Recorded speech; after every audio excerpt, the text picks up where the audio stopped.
Sa wakas, binasag na ni Senadora Amy Marcos ang kanyang katahimikan ukol sa mga mainit na isyong pampolitika. Ayon sa Senadora, panahon na upang ilabas ang katotohanan at ilantad ang mga tunay na nangyayari sa likod ng mga kontrobersiya sa Senado. Kabilang na sa mga pinangalanan ni Senadora Amy ay sina Jinggoy Estrada, Senator Chis Escudero at iba pang mga opisyal. Ani niya may mga dapat na panagutin sa mga maling gawain na dapat nilang harapin ang kanilang mga responsibilidad.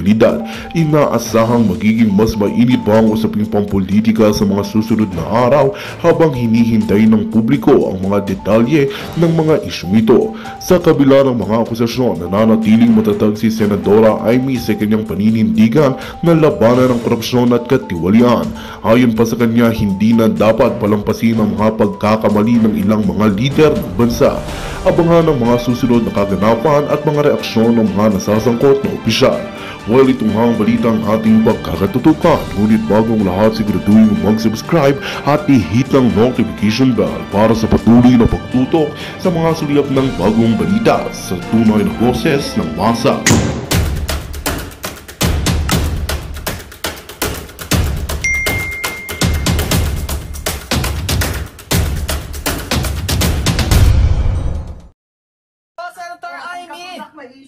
Ay, ito na. Talagang gusto kong tanungin kung busy ka pa kahapon, bakit hindi ka yata nakasilip man lang dun sa isinagawang pagdinig ng Senate Committee on Public Order ni Senator Bato de la Rosa dahil mainit yung issue na kanilang tinatalakay?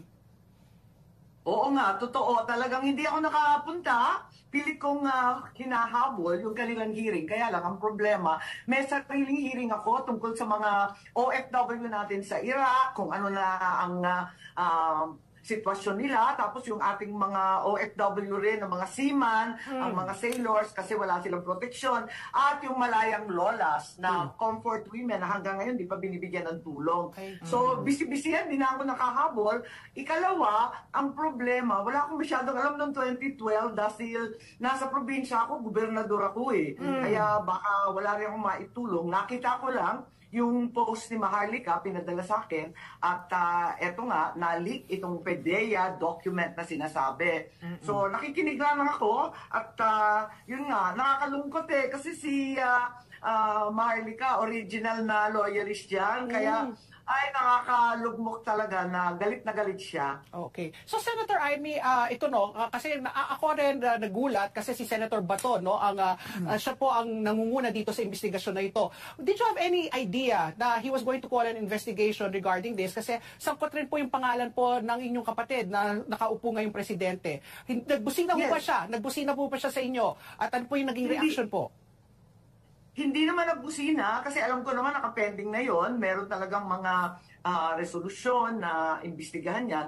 Alam ko naman si Senator Bato gagawin niya ng tama. So, andyan. Hindi naman siya nagbusina pero yun nga, alam ko naka-schedule siya at bilang magiting at mahusay na pulis at Chief PNP, alam ko naman maayos ang gagawin. At sang-ayon ako doon kay Senator Chis na wag nang haluan ng kung ano-anong implikasyon, alegasyon, akusasyon na politikal. Kasi sa hunot dulo nito, iisa lang naman ang ating dapat suriin sa Senado, was the document authentic or not? Yun lang naman yun. Sa pakiwari ni Bato, nagpahiwatig siya, authentic naman daw. So yun lang talaga ang dapat pagsimula ng investigasyon. Pero tulad ng sinabi ko, hindi ako nakapunte. Nakita ko lang yung maanghang na pananalita ni Abo Morales. So actually ito yung ang pinagbulan nito, pati is yung Alitagtag Batangas na Shabuhol na almost like parang 9.6 billion yata na halaga, if I'm not mistaken. Di ba may mga yate-yate pa? Kaya nga nakakaduda kasi nga nakakatawa, nag-umpisa sa 13 billion, biggest drug haul. Yes, daw. Tapos tinatanong ng ating mga mambabatas, bakit naging 9? Di sa napunta yung 4. Tapos parang magulo yung reporting. Kung minsan ganyan naman talaga, pero gusto nila ng paliwanag. Yes. So ngayon, sumesentro ang usapin nga kung paanong, of course, para ang presumption may dumukot nung naturang nawawalang dokumento ng PDEA. Kanina, hindi ko, meron kaming pinatugtog, manang Amy, na bahagi nung hearing kahapon na sinasabi nitong former PDEA agent na si Jonathan Morales. talagang yung records keeping nila that after having filed the report, Nandun lang. basta nandun daw sa PIDEA office because he was, I think, dismissed, no? For some reason, wala na siya sa PIDEA. Meron lang silang compilation ng mga folder doon na ano, you would really get the impression, ganong klase ang records keeping Kaya ng nga, PIDEA. kaya ako nagtataka. Kung nakahabol sana ako, itatanong ko, ano ba yun? Kasi nag-umpisa sila sa Daemon system, na computerized din. At noong 2014, ipinalit ito doon sa Formis system. So, ibig sabihin, papalit-palit sila ng system kasi diskumpiyado sila. At yun nga, mukhang may ibang nag-leak na rin dati. So, gusto kong marinig sana sa PIDEA, ano ba sistema ninyo? Ano bang procedure dyan? Inuuwi yung papel ng iba't ibang informant, ng iba't ibang Intel agents. Pagkatapos, nakakalat din yung Daemon and Formis na paiba-ibang sistema. Medyo mukhang magulo yung record keeping. Kaya si Senator Bato naniniwala na totoo, authentic daw yung dokumento. Pero kailangan tignan natin ng maigi. Baka talagang may mga loopholes. Kasi dapat hindi tayo mauwi sa politika, kundi talagang in aid of legislation na improve naman natin ng konti itong mga leaks na to. Alam naman natin ang drug trade, kabigat-bigat at talagang malakihang pera ang pinag-uusapan. So Senator, ito na ba yung huli na itong hearing na ito? Would you know, are you privy to any information po na ipapatuloy pa ba ni Senator Bato ito or inilihis na? Kasi nga pati po yung artista po si Maricel Soriano ay nasangkot rin po dito, no? At aside from your brother, the president nga. So ito na ba, nag-appear na po si Maricel Soriano, she denied, sinabi niya wala siyang kinalaman po dyan sa dokumento yan, ngayon nga lang daw niya yan nakita. So ito na ba yung huli? O ipupursu pa rin po ba ng Senado? Hindi ba waste of time rin po ang ginagawa ng Senado? Ang narinig ko, kasi nga wala ako doon, ang narinig ko, sabi ni Senator Bato, may 30 pa. So, tuloy-tuloy pa rin dapat. Sabi niya, May 30, tutuloy pa rin daw niya. At may mga iba pa yata siyang pinatawag na testigo na nabanggit ang pangalan. At eto nga, ang pagkaintindi ko, itutuloy pa to sa katapusan. So post facto, so sinasabi nga nila, pinaninindigan nila authentic yung naturang leaked documents. And narito na po tayo sa punto, hindi naman natin po mapagkakaila, na yung mga naturang dokumento na yon ay ginagamit ngayon para lumalim pa, mas lalo pang lumalim yung hidwaan po ng dalawang kampo, hindi po ba? So, and then, hindi din natin mapagkakaila, di ba? Si President Bongbong, ang taas ng trust and approval ratings, but then again, ang laki pa rin, ang lawak pa rin ng suporta ng mga Duterte, lalo na po si VP Sara. At hindi naman po natin din mapagkakaila, we cannot sweep it under the rug, na talagang eto na naman ay ginagamit na naman ditong issue na to. Of course, ang inaano, si Bato, being chair ng committee na yon, bahagi ng investigasyon ng ICC, vis-a-vis itong ang pinanghahawakan naman nilang leverage na drug use in 2012. What do you make of that, Senator? Well, talagang nalulungkot ako kasi palala ng palala ang hidwaan. Aminin natin, talagang manghang na ang mga salita at hindi na maganda ang mga akusasyon. Talagang pati si Senator Bato, sinasabi nila na damay-damay sa ICC, pati si Senator Bongo, pati si VP Sara. Ano ba ang nangyayari? Hindi ko na maintindihan. Akala ko talagang itatayo natin ang soberanya natin at hindi papayagan yung ICC. Pero kung minsan may mga press release na hindi ko maintindihan mula sa DOJ. Ganon din yung nangyari doon sa confidential funds at yung iba't ibang intel funds ng DepEd, ng OVP, tungkol naman kay VP Sara, tapos may inilulunsad pang impeachment complaint. Kaya ang pagdinig ko, talagang mas magiging mainit pa yan sa susunod na mga kongreso at mga sesyon nila. Sana wag naman, kasi hindi naman ito ang kailangan natin, maibalik sa presyo ng bigas. Yan naman ang pinag-aabalahan ng taong bayan. At nung nabuo yung unit team, yun lang naman ang gusto kong mangyari, na wala ng bakbakan, highly polarized ang Pilipino, red, yellow, technicolor.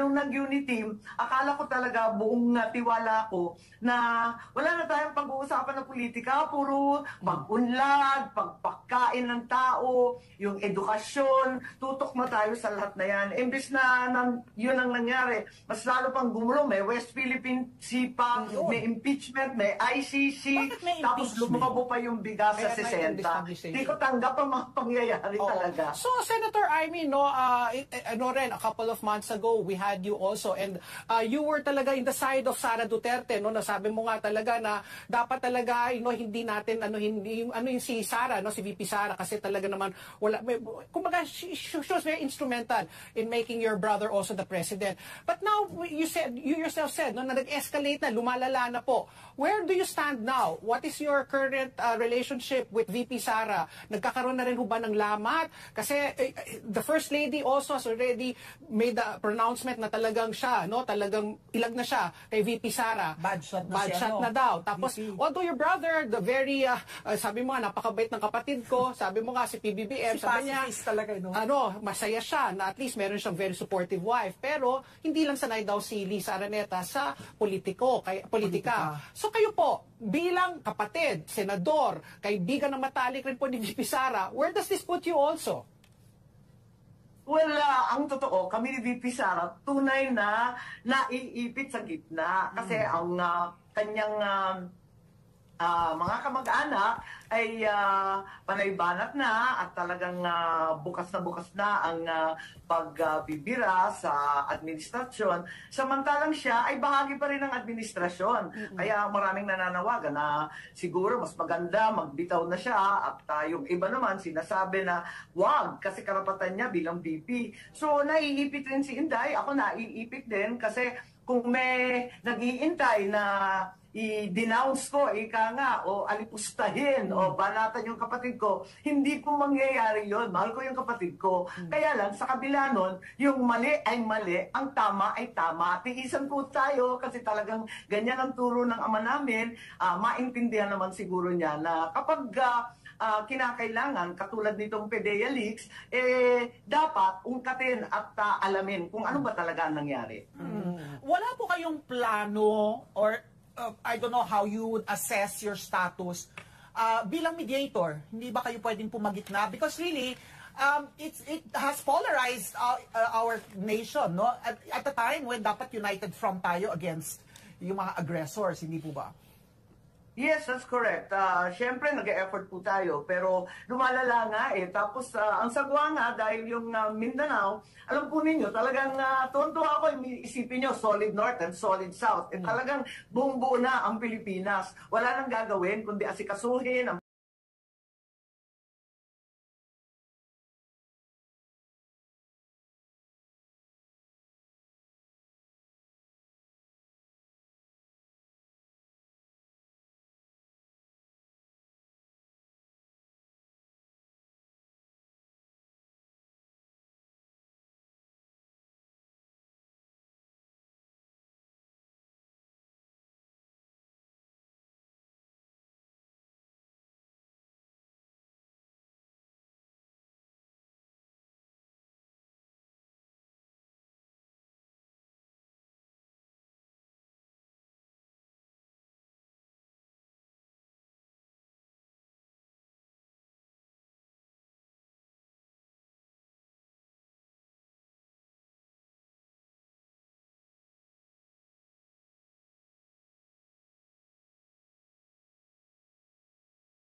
Magandang balita ang hatid namin sa inyo ngayong araw. Sa pagtatapos ng aming balitaan, nagbigay kami ng mga mahalagang impormasyon. Maraming salamat sa pagtutok at pagsuporta sa aming programa. Huwag kalimutang manatili sa mga susunod na araw para sa mga bagong balita at mga kwento na dapat nating abangan. Mula sa Boses ng Masa, magandang araw Pilipinas!